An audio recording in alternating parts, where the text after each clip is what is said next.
Thanksgiving Day, Collins Estate, Massachusetts. I should have known something was wrong the moment I pulled up to the house. Come with me, and I'll tell you everything that happened. The Collins estate looked exactly as it had every Thanksgiving for the past 28 years, the same perfectly manicured lawn. The same colonial columns framing the entrance. The same warm golden light spilling from every window. But this year, something felt different. Maybe it was because Dad wasn't here anymore. Maybe it was the knot that had been tightening in my stomach since I woke up this morning. I sat in my Honda Civic for a moment, staring at the luxury cars lined up in the circular driveway. Victoria's Mercedes. Uncle Paul's BMW. Cousin Jennifer's Lexus. My car looked like it belonged to the hired help, not family. But then again, I'd never really felt like I belonged here anyway. I grabbed the homemade pumpkin pie from the passenger seat, the same recipe I'd made every year since I was 12. Mom always said it was her favorite, though Victoria never missed a chance to mention that the bakery downtown made professional quality desserts. I took a deep breath and headed toward the door. Maya. Sweetheart. Mom appeared before I could even knock, pulling me into a hug that felt more desperate than warm. She looked thinner than when I'd seen her last month. Her hair a bit grayer despite the expensive salon treatments Victoria insisted on. Hi, Mom. You look beautiful. I kissed her cheek, noting the worry lines that hadn't been there before Dad's funeral. Come in, come in. Everyone's already in the dining room. Victoria's been. Well, you know how she gets. Mom's voice dropped to a whisper, and I caught the warning in her eyes. Just try to keep the peace today, okay? For me? I nodded, though my stomach twisted tighter. Keep the peace was code for let Victoria say whatever she wants and don't defend yourself. It had been that way. Since we were kids, the dining room was exactly as I remembered. The long mahogany table that could seat 20. The crystal chandelier that cost more than I made in 6 months, the family portraits lining the walls. Everyone was already seated, drinks in hand. Laughing at something Uncle Paul had said, Victoria sat at the head of the table, Dad's seat, wearing a cream-colored designer dress that probably cost more than my rent. Her highlighted hair fell in perfect waves over her shoulders, her makeup flawless, her smile bright and sharp as a knife. Next to her, her husband David gave me a weak, apologetic smile. He was a good man, too good for Victoria, and he knew it. Oh, look who finally decided to join us, Victoria said, her voice honey-sweet and venomous. We were beginning to think you got lost. Oh wait, that's right, you still drive that adorable little Honda. The GPS probably couldn't find our neighborhood. Polite laughter rippled around the table. I felt my face flush but forced a smile. Traffic was bad. Sorry I'm late. I held up the pie. I made your favorite, Mom. How quaint, Victoria said, eyeing the pie like it might bite her. I had Pierre from La Maison prepare our desserts this year. You remember Pierre, don't you, Maya? He catered my wedding. Oh, that's right, you couldn't afford to bring a +1 to that, could you? Victoria, David said quietly. But she ignored him. I moved to set the pie on the sideboard with the other dishes, professional-looking tarts and cakes that made my homemade effort look exactly as Victoria intended, inadequate. Here. Sweetie, sit here. Mom patted the seat next to her. Far from Victoria. It was the children's end of the table, where I'd sat when I was 10. I was 32 years old. As I sat down, I caught glimpses of the spread Victoria had ordered: roasted turkey with truffle butter, lobster mac and cheese, honey-glazed carrots with exotic spices, artisan bread from that place in Boston. Everything was perfect, expensive, intimidating. This wasn't a family dinner. It was a performance, and I was the one person who hadn't learned her lines. So, Maya, Aunt Linda said with forced cheerfulness, Victoria tells us you're still doing that social work thing. How noble of you. I love my job, I said quietly. I'm actually running a program now that helps. Running a program, Victoria interrupted with a laugh. God, Maya, you make it sound so impressive. You work at a non-profit that barely covers your rent. Let's be honest here, you could have done so much more with your life if you'd just applied yourself. I offered you a job at my firm 3 times. I'm not interested in corporate law, Victoria.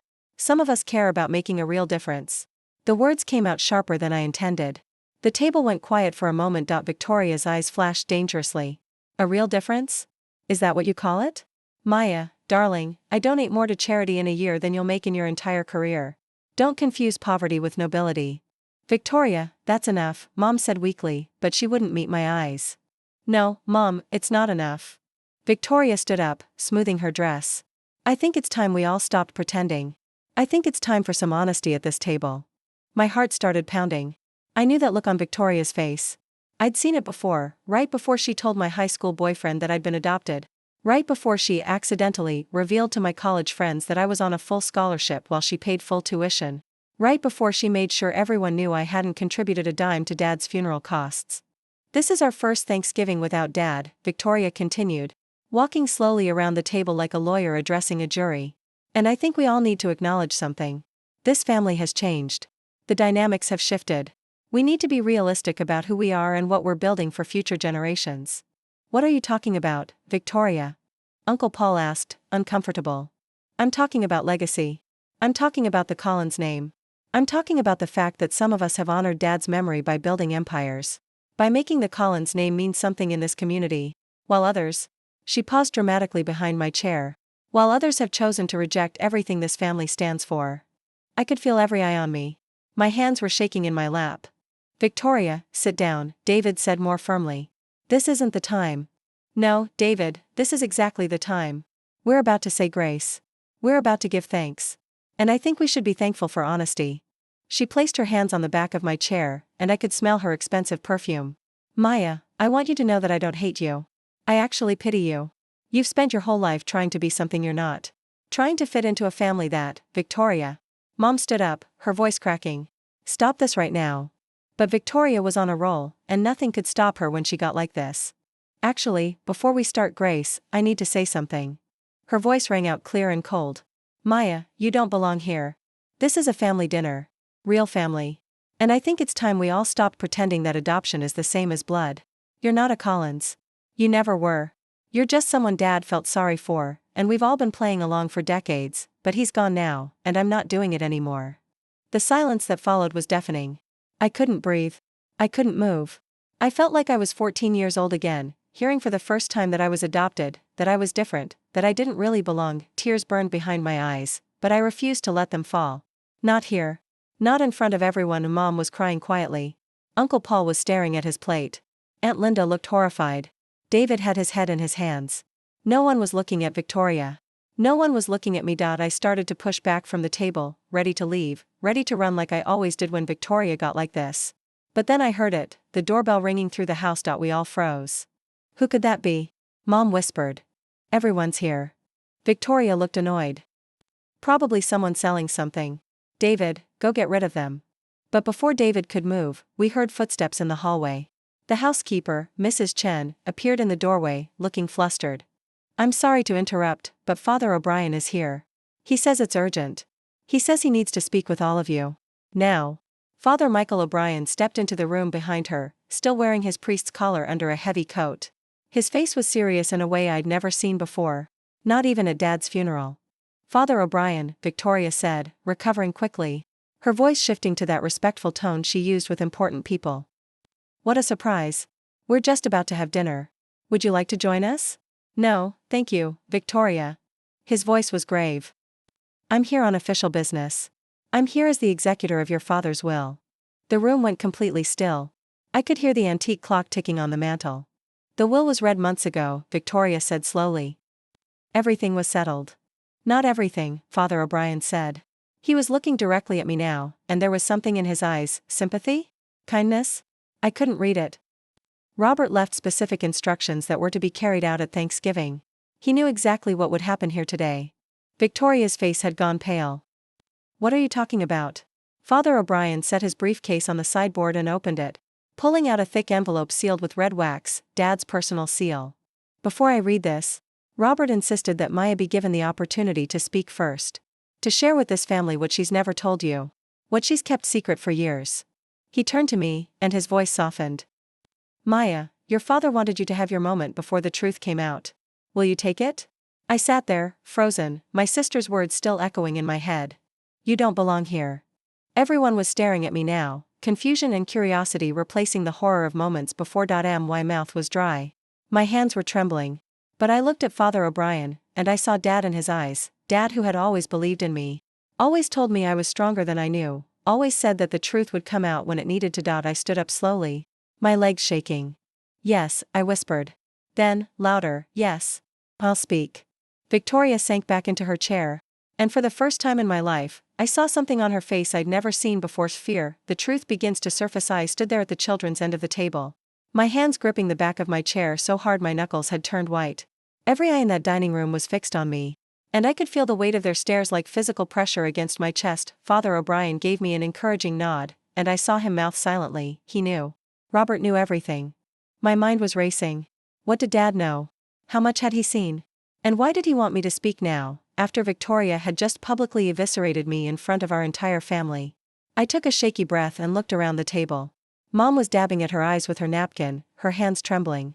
Uncle Paul had set down his drink and was actually paying attention for the first time all evening. Aunt Linda looked like she wanted to disappear. David was watching me with something like hope in his eyes. And Victoria sat rigid in Dad's chair, her perfect composure cracking at the edges. I don't know where to start, I said, my voice barely above a whisper. Start with last year, Father O'Brien said gently. Start with your mother's illness. Mom's head snapped up. Maya, no, it's okay, Mom. I looked at her, really looked at her, and felt tears threatening again. They should know. They deserve to know. I turned back to face the table, forcing myself to stand straighter, to speak louder. Last year, in March, Mom was diagnosed with stage 3 breast cancer. Gasps rippled around the table. Uncle Paul nearly knocked over his wine glass. Victoria's face went pale. What? Victoria stood up abruptly. That's impossible. I would have known. Mom, why didn't you tell me? Because you were in the middle of the merger, Mom said quietly. The biggest deal of your career. I didn't want to distract you. Distract me? You had cancer and you didn't. Victoria's voice broke, and for a moment, I almost felt sorry for her. Almost. The treatment Mom needed wasn't covered by insurance, I continued, my voice stronger now. The experimental therapy that her doctors recommended, the one that actually saved her life, cost $240,000. The silence was absolute. You could have heard a pin drop on that expensive Persian rug. Where? Uncle Paul cleared his throat. Where did the money come from? I felt my throat tighten. This was the part I'd sworn I'd never tell. The part that Dad had known about, that he'd begged me to let him help with, but I'd refused. I'd made him promise not to tell anyone. I paid for it, I said simply. Victoria let out a sharp laugh. You? You paid for it? Maya, you work at a nonprofit. You drive a 15-year-old Honda. How could you possibly have that kind of money? I had a trust fund, I said, meeting her eyes directly. Grandma Elizabeth left it to me when she died. She left one to you too, Victoria. You used yours for your wedding and your down payment on your house in Beacon Hill. I never touched mine. I was saving it. For what? Victoria's voice was sharp, suspicious. For Mom. For Dad. For emergencies. For family. I paused. I liquidated the entire thing. Every penny. $240,000, gone in one payment to Massachusetts General Hospital. Mom was crying openly now, and Uncle Paul had gotten up to put his arm around her shoulders. Aunt Linda was staring at me like she'd never seen me before. Maya, sweetheart, Mom sobbed. You didn't have to do that. We could have found another way. There was no other way, Mom. The doctors were clear. It was that treatment or 6 months to live. I felt the tears I'd been holding back start to fall. What was I supposed to do? Let you die because I wanted to save money for a house someday? Let you die because Victoria was too busy with her merger to take a phone call? Victoria flinched like I'd slapped her. But that's not all, is it, Maya? Father O'Brien's voice cut through the emotion in the room. He was watching me carefully, kindly. Tell them about the foundation. My heart started racing again. Father, I don't think Robert wanted them to know. All of it. I closed my eyes, gathering courage. When I opened them, I looked directly at Victoria. 6 years ago, you came to me. Do you remember? You just left the DA's office to start your own firm. You needed capital. $200,000 to secure your office space and hire your first associates. You'd been turned down by every bank because you didn't have enough collateral. Victoria's face had gone from pale to gray. Maya, don't, you came to Dad, but he said no. He said you needed to learn to build something on your own merits, not on the Collins name and money. You were furious. You didn't speak to him for months. I took a breath. But then you came to me. You cried. You told me it was your dream. You told me you'd pay me back within 2 years. The room was so quiet I could hear my own heartbeat. I gave you my trust fund money. $180,000. Almost everything Grandma Elizabeth had left me. I kept $20,000 for emergencies and gave you the rest. You paid me back, Victoria said quickly, desperately. I paid you back with interest. You paid me back $40,000 over 6 months, and then you stopped. You said the firm was struggling, that you'd pay me the rest when things picked up. That was 5.5 years ago, Victoria. I'm still waiting for the other 140,000. David's head whipped toward his wife. Victoria? Is this true? Victoria couldn't look at him. She couldn't look at anyone. But here's the thing, I continued, and my voice was stronger now, clearer. I never asked for it back. Not once.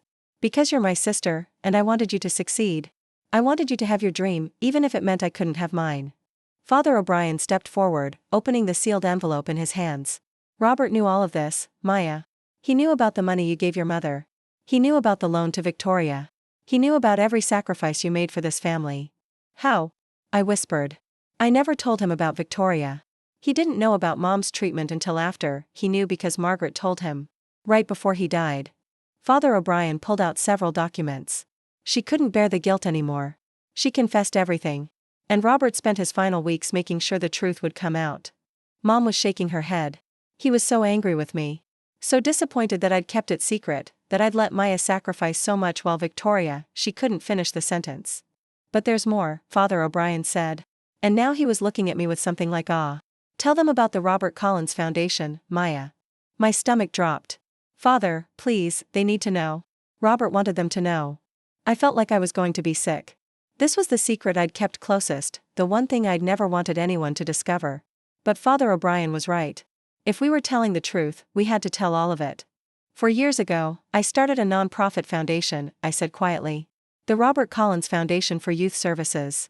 It provides scholarships, mentoring, and support services for foster children aging out of the system. That's lovely, dear, Aunt Linda said, confused. But why didn't you tell us? Because I named it after Dad without asking him, I said.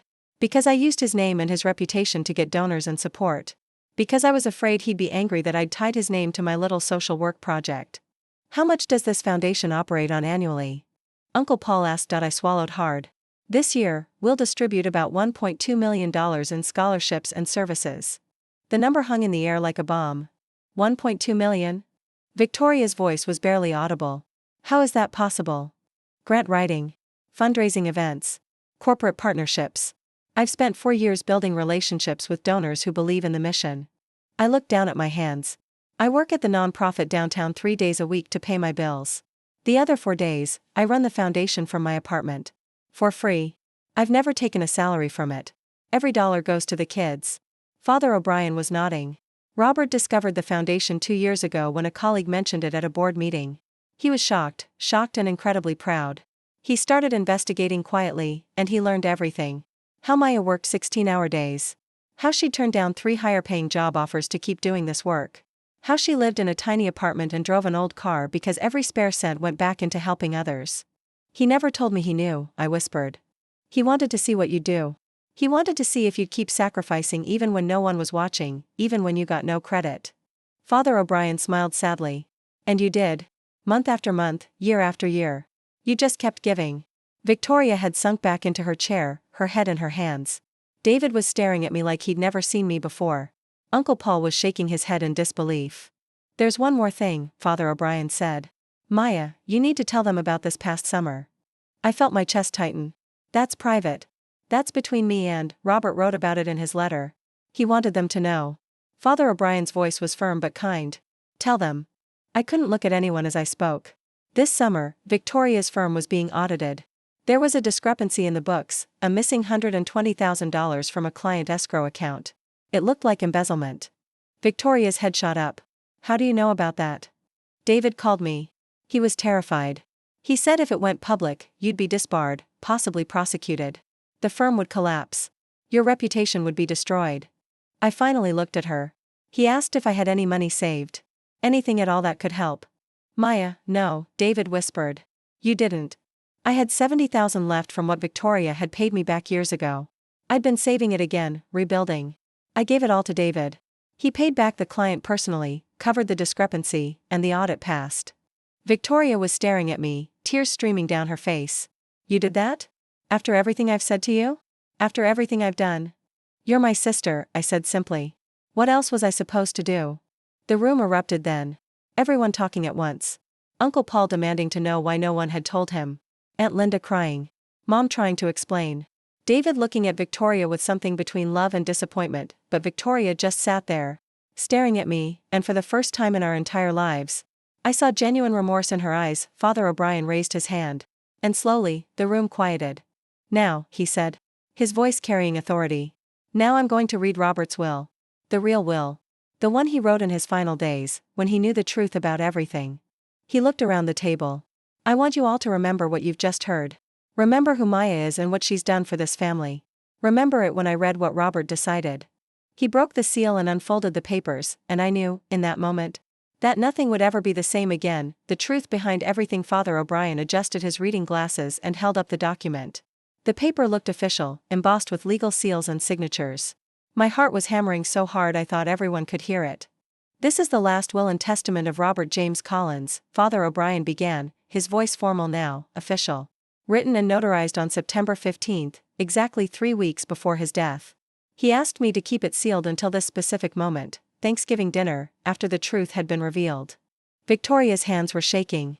She'd laced her fingers together so tightly her knuckles were bone white. David had moved his chair closer to hers, and for once, she let him take her hand. I'm going to read Robert's opening statement first, Father O'Brien said. He wanted you all to hear this in his own words. He cleared his throat and began to read. To my family, gathered at Thanksgiving, I know what has happened tonight.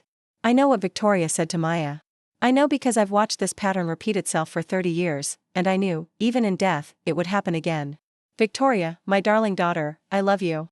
But you have spent your entire life punishing your sister for a crime she never committed, the crime of being loved. Victoria let out a choked sob. I felt tears streaming down my own face. Father O'Brien continued. Maya came into our lives when she was 4 years old. A frightened little girl who'd been abandoned by her birth mother at a grocery store in Worcester. Margaret and I were going through the darkest period of our marriage. We'd been trying for a second child for years. Victoria was lonely, angry at being an only child. We thought adoption would heal our family. I'd heard this story before, or thought I had. But something in the way Father O'Brien was reading made me realize there was more, something I'd never known.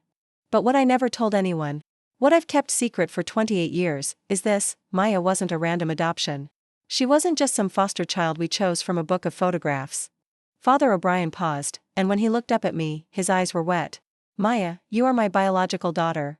The world stopped. I heard someone scream. I think it was Mom, but it sounded like it was coming from underwater, from very far away. My legs gave out and I collapsed back into my chair. The room was spinning. What? The word came out as barely a whisper. Father O'Brien's voice was gentle but firm. Before I married Margaret, I was engaged to a woman named Sarah Chen. We were young, in love, planning our future. But Sarah's parents didn't approve. They wanted her to marry within their community, and my family wanted me to marry someone from our social circle. The pressure was enormous. We broke off the engagement, both of us believing it was the right thing to do. Mrs. Chen, our housekeeper, had appeared in the doorway. She was crying silently, her hand over her mouth. What I didn't know was that Sarah was pregnant. She never told me. Years later, after she'd married someone else, had other children, lived a whole different life, she reached out. Her daughter, our daughter, had been taken by child services. Her husband had become abusive. Sarah had tried to protect the child, but in the chaos of leaving him, she'd made mistakes. She'd left Maya at that grocery store because she was terrified her husband would kill them both if he found them together. I couldn't breathe. The room was tilting. Someone, David, I think, pushed a glass of water into my hand, but I couldn't make myself drink it. Sarah contacted me through Father O'Brien. She begged me to find Maya, to give her a safe home. She knew she couldn't take her back, her husband was looking for them, it was too dangerous. But she thought maybe I could. Margaret and I were trying to adopt. Father O'Brien helped us navigate the system. We found Maya in foster care, and we brought her home. Robert, Mom whispered, her voice breaking. You never told me. All these years. Father O'Brien looked at her with deep compassion. He wanted to. But he'd promised Sarah he'd keep it secret, to protect Maya from her biological father, who was a dangerous man. Sarah needed to know that no one would ever connect Maya back to her, that Maya would be completely safe. Where is she now? I managed to ask. Where is Sarah? She passed away 6 years ago, Father O'Brien said softly. Cancer. But before she died, she released Robert from his promise. She wrote you a letter, Maya. Robert kept it with his will. He handed me an envelope, yellowed with age, addressed in handwriting I'd never seen before. My hands shook as I took it. Read it later, Father O'Brien said gently. When you're ready. For now, let me finish Robert's will. I nodded. Clutching the envelope like a lifeline, Father O'Brien returned to the document. Victoria, you have spent your life believing Maya stole your father's love.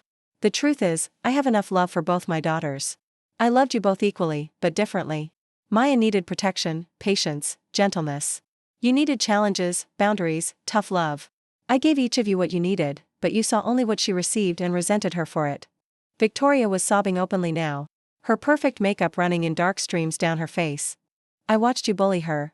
I watched you diminish her. I gave you chance after chance to change, to see your sister for who she really was, the kindest, most selfless person I've ever known. But you couldn't see past your own jealousy. So I made a decision. Here it comes, I thought. Whatever Dad had decided, this was it. To Victoria Collins Bradford, I leave the sum of $100,000. To be placed in a trust that she cannot access until she has completed 200 hours of volunteer work at Maya's foundation, and has written a letter of apology, a real one, to her sister. Additionally, I leave her my collection of law books and my personal study, in the hopes that she'll remember why she became a lawyer in the first place, to help people. Not just to win. Victoria's face crumpled. $100,000. Dad was worth over $8 million. He'd left her a fraction, and only if she worked for it, humbled herself. To my beloved wife, Margaret, Father O'Brien continued, I leave the home we built together, for as long as she lives. Upon her passing, the house will transfer to Maya. I also leave Margaret a lifetime annuity of $20,000 per month, managed by a trust. Margaret, my love, I forgive you for keeping Maya's sacrifices secret. I understand you were trying to keep peace. But I hope you'll learn that real peace comes from truth, not from silence. Mom was weeping into her hands. Uncle Paul had his arm around her shoulders. And even he looked shaken. To Maya Chin Collins, Father O'Brien's voice grew stronger, prouder, my daughter by blood and by choice, who has given everything and asked for nothing. I leave the following. I couldn't look up. I couldn't bear to see everyone's faces. First, I leave you controlling ownership of Collins Industries, 60% of all shares, worth approximately $5 million. The company you thought I'd built for Victoria, I built for you. Because you understand what real wealth means, not what you keep, but what you give away. I heard gasps around the table. But they sounded distant, unreal. Second, I leave you my personal investment portfolio, valued at approximately $2.3 million, with the stipulation that you use it to expand your foundation. I've been quietly donating to your foundation for 2 years, Maya. I've watched you change lives. I want you to change more. Father O'Brien's voice grew emotional now. Third, and most importantly, I leave you my journals. Every diary I've kept since you came into our lives. I want you to know how proud I've been of you every single day. I want you to read about all the moments I wanted to tell you that you were my daughter, my blood, my legacy. I want you to know that you have always belonged here. You have always been a Collins. Not because of adoption papers or DNA, but because you have a heart that knows how to love without counting the cost. I was openly crying now. Unable to stop, unable to care who saw. Finally, Father O'Brien read, his own voice thick with emotion. I leave you with this truth. Victoria was wrong. You do belong here. You belong here more than anyone, because you understand what family really means. It's not about blood or money or social standing. It's about showing up. It's about sacrifice. It's about love that gives and never stops giving. Father O'Brien lowered the document. There's more, technical details about the trusts, the management of assets, legal stipulations. But that's the heart of it. The silence in that room was absolute. I could hear the clock ticking, the wind against the windows, my own ragged breathing. $5 million, Uncle Paul finally said, his voice awed. Robert left Maya $5 million. Plus the portfolio, Aunt Linda added quietly. That's over $7 million. The foundation, David said, looking at me with new respect. You could expand it nationwide. You could help thousands of kids. But I wasn't thinking about the money. I was thinking about Dad, about all those years I'd thought he loved Victoria more, thought I was just the charity case, the foster kid he'd taken in out of obligation. I was thinking about the journals, about the truth I'd never known. About Sarah Chen and the sacrifice she'd made to keep me safe. I looked up at Mrs. Chen, still standing in the doorway, and suddenly everything clicked into place. You knew, I whispered. All this time, you knew. She nodded, tears streaming down her face. Sarah was my younger sister. I got this job 25 years ago to be close to you, to watch over you. Robert knew who I was. He let me stay, let me be near you, even though it was complicated. Every day, I got to see my niece grow up into a beautiful, kind, incredible woman. I stood up, walked to her, and pulled her into my arms. We stood there crying together, while the whole family watched. There's one more document, Father O'Brien said quietly. Robert wrote individual letters to each of you. Victoria, yours is particularly long. He wanted you to understand why he made these choices. He handed out envelopes. Mine was thick, heavy. Victoria's was even thicker. Victoria took hers with shaking hands. I don't deserve this, she whispered. I don't deserve his words or his forgiveness or, she looked at me, and for the first time in our entire lives, I saw my sister, really saw her, broken and real and human. Maya, I'm so sorry. I'm so sorry. I walked over to her, still clutching my letter from Dad. My letter from Sarah. I looked down at her, proud, brilliant, cruel Victoria, and I saw what Dad had seen, a woman trapped by her own insecurities. Poisoned by jealousy, but still my sister. I forgive you, I said. And I meant it. She stood up and hugged me, really hugged me, for the first time since we were children. She was shaking, sobbing into my shoulder, and I held her like Mom used to hold us both when we were small and the world was scary. I'll do the volunteer hours, she said into my shoulder. I'll write the letter. I'll do whatever it takes to make this right. I know you will, I said. Father O'Brien was packing up his briefcase, preparing to leave us with our grief and our revelations. But before he left, he turned to me one more time. Maya, your father wanted me to tell you one more thing. He said, tell Maya that she was never the foster kid. She was never the charity case. She was always the heir. She was always the one I was building this legacy for. Because she's the only one who knows what to do with it. He squeezed my shoulder and left, and we sat there. Our family, broken and raw and real, on Thanksgiving night. With the truth finally laid bare between us. 3 months later, Christmas Eve, I stood in the main hall of what used to be the Collins estate and watched as families streamed through the front doors. Their faces lighting up with wonder. Children ran across the marble floors that Victoria and I used to slide across in our socks when we were little. Teenagers gathered in the library where Dad used to read to me. Young mothers nursed their babies in the sitting room where Mom used to have her bridge club meetings. The Collins estate was now the Collins Foundation Community Center. And it was more alive than it had ever been. Maya, we need more chairs in the dining room, someone called out. I turned to see Jessica, one of our first scholarship recipients, now a volunteer coordinator. She'd graduated from college last spring, first in her family, and had come back to help other kids like her. On it, I called back. Then smiled as I saw who was already heading that way with a stack of folding chairs. Victoria, wearing jeans and a foundation t-shirt. Her hair pulled back in a simple ponytail, no makeup. Looking more beautiful than I'd ever seen her. She caught me watching and grinned. What? I'm almost done with my 200 hours. Only 15 more to go. You passed 200 hours 6 weeks ago, I said, walking over to help her. You're at 340 now. She set down the chairs and wiped sweat from her forehead. Yeah, well, turns out this work is kind of addictive. Who knew helping people could feel better than winning in court? David appeared beside her, carrying boxes of donated books for our new library. He kissed her cheek and she leaned into him. And I saw something in their relationship that hadn't been there before. Real partnership. Mutual respect. The kids are asking when story time with Aunt Victoria starts, David said, laughing. They've been waiting all week. Victoria had started a weekly reading program for the younger kids. Watching her sit on the floor with a circle of 5-year-olds, doing character voices and making them laugh, had been one of the most surprising transformations of the past 3 months.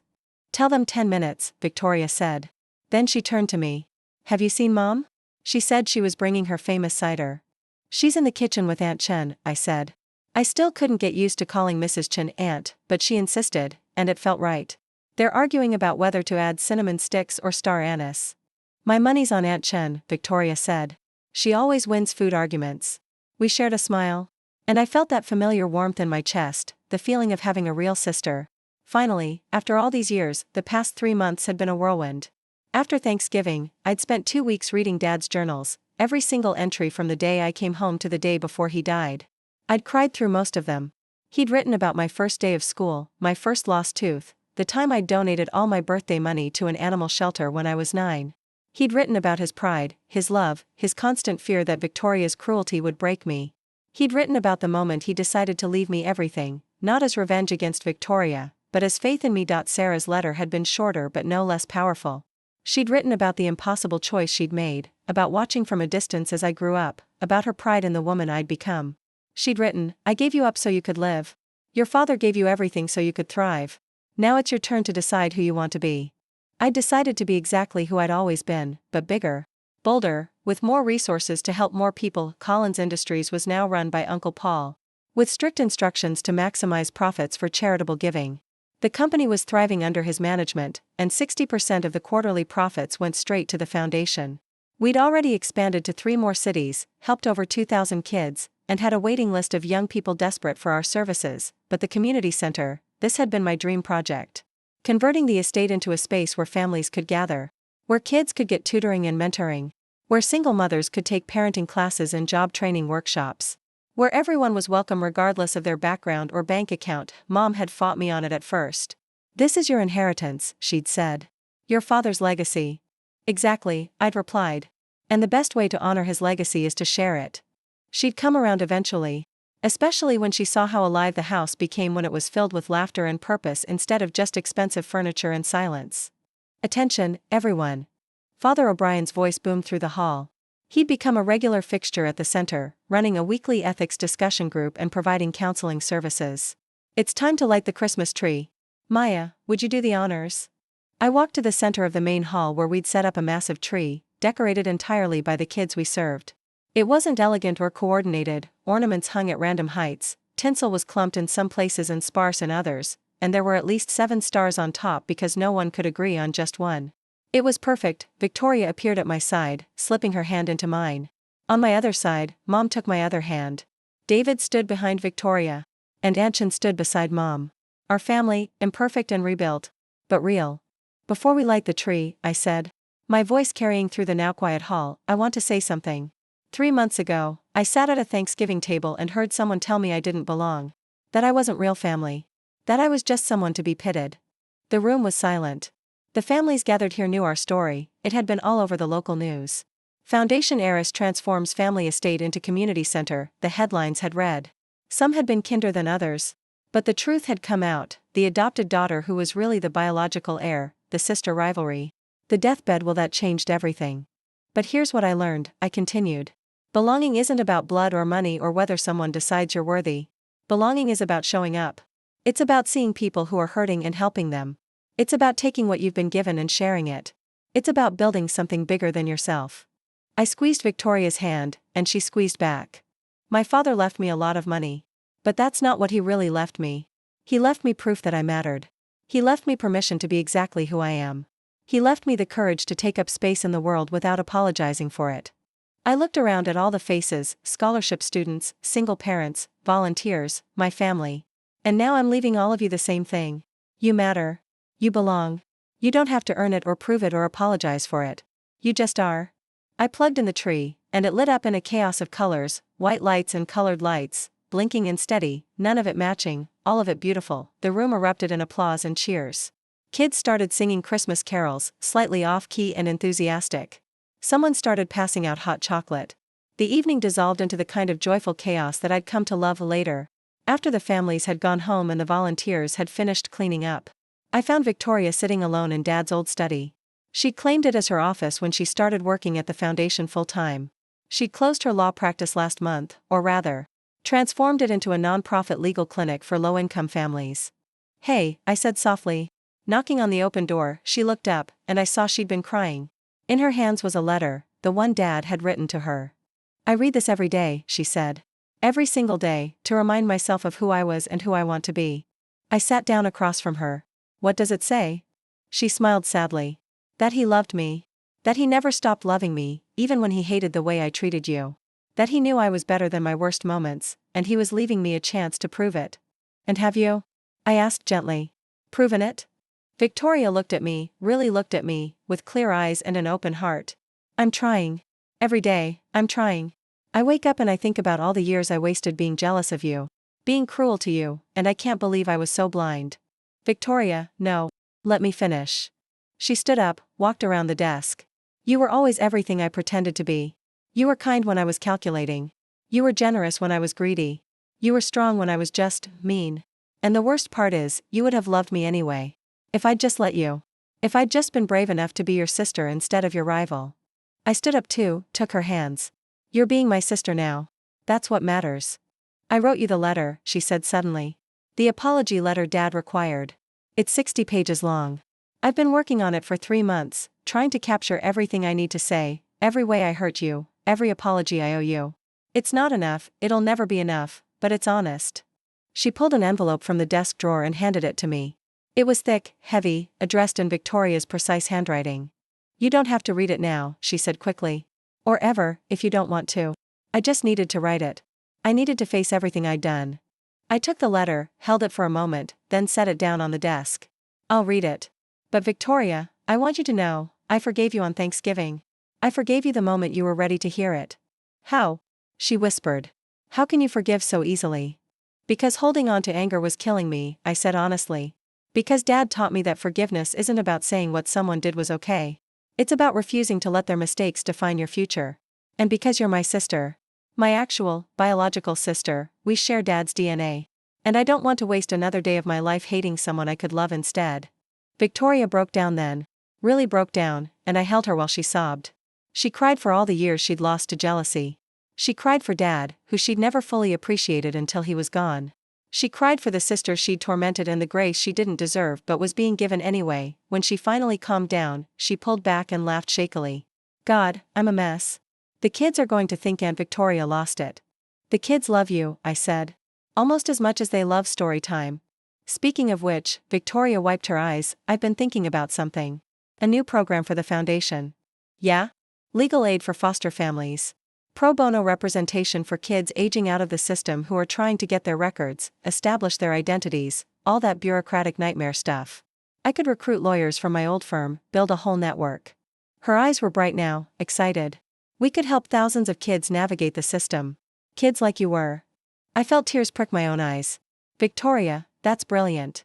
"Yeah?" She looked uncertain, vulnerable in a way I'd never seen her. "You think Dad would have liked it?" "I think Dad would have been so proud of you he'd have burst," I said honestly. She smiled, and it was real, reaching her eyes. "Then let's do it. Partners?" "Partners," I agreed. We hugged again, but this time it was different. Not the desperate embrace of Thanksgiving, but something steadier, stronger. The hug of sisters who'd finally found their way back to each other. Mom appeared in the doorway, Aunt Chen beside her. "There you are," Mom said. "We've been looking everywhere. Aunt Chen made her special dumplings, and we're not starting without you too." We followed them to the kitchen, where the staff dining table had been set with mismatched plates and simple food. Nothing fancy, nothing expensive. Just family. As we sat down to eat, I looked around the table: Mom, Aunt Chen, Victoria, David, Father O'Brien, Uncle Paul, even some of the volunteers who'd become like family. This was nothing like the Thanksgiving dinner 3 months ago.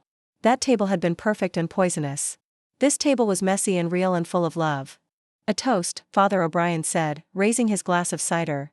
"To Robert, who knew exactly what he was doing when he set all of this in motion."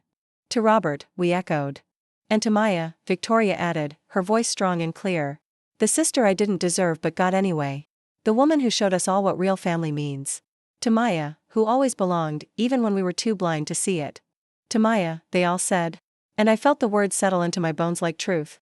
Like home, like belonging. Later that night, after everyone had gone home and the center was quiet, I stood alone in the main hall and pulled out my phone. I scrolled through my photos until I found the one I was looking for: Dad and me, taken 2 months before he died. We were at the foundation's annual fundraiser, and he'd surprised me by showing up. In the photo, he had his arm around me, and we were both laughing at something someone had said. I traced his face with my finger. "I hope I'm making you proud," I whispered into the empty hall. "I hope you know that everything you gave me, the money, the company, the truth, none of it matters as much as knowing I was yours. That I always was. That I always will be." The house was silent, but I swear I felt something, a warmth, a presence, a sense of peace. I'd spent 32 years wondering where I belonged. Wondering if I was wanted. Wondering if I was enough. Now I knew I belonged here, not because of the estate or the inheritance or the DNA test that proved I was Robert Collins' daughter. I belonged because I'd chosen to belong. I'd chosen to show up, to love, to serve, to forgive, to build something bigger than my pain, and in choosing to belong, I'd finally come home. I turned off the lights in the main hall, locked up the center, and drove back to my apartment, which I'd kept, despite the millions in the bank, because it reminded me where I'd come from and why the work mattered. On my dashboard was the letter from Victoria, still unread. Beside it was Dad's final journal, the one that ended with the words: "Maya, if you're reading this, I'm gone. But I'm not really gone. I'm in every life you change, every kid you help, every moment you choose love over fear. That's what legacy really means. Not what you leave behind, but what you send forward. Make me proud, my darling girl. Make yourself proud." I was trying, Dad. Every single day, I was trying, and for the first time in my life, I believed I was succeeding. The end.